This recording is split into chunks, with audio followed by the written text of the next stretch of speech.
President Trump's special envoy to Ukraine is meeting with Ukrainian President Vladimir Zelenskyy in Kyiv. But the White House isn't making any new commitments to remain on Ukraine's side as it seeks an end to the war. National correspondent Atra El-Nashar reports from Washington.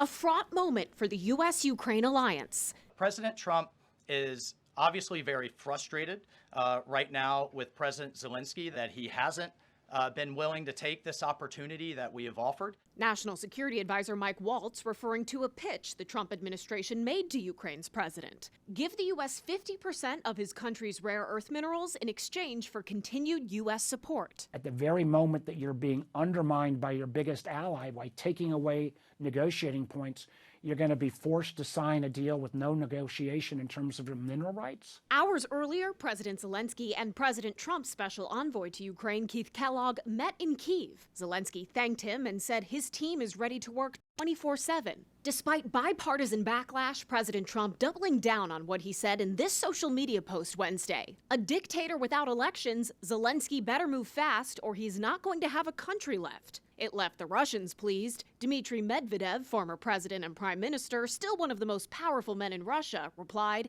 "If you'd told me just 3 months ago that these were the words of the U.S. president, I would have laughed out loud." It's time for elections. Haven't had an election in a long time. It's wonderful to say, we can't have an election, but it's time for elections. In spring 2024, Ukrainian elections were postponed to maintain martial law. A poll by the Kyiv International Institute of Sociology at the time found only 15% thought elections should have proceeded. Many feared a power vacuum would make Ukraine even more vulnerable. Republican Congressman Don Bacon says he thinks what President Trump said is wrong and a shame. The president needs a do-over day and start again. He took a bad turn. Zelenskyy was rightfully elected. He is under martial law, and they have under their constitution that they can postpone their elections while under martial law. European leaders hoping to bring the United States back in line with the rest of NATO. Both the president of France and the UK's prime minister will travel here to meet with President Trump next week.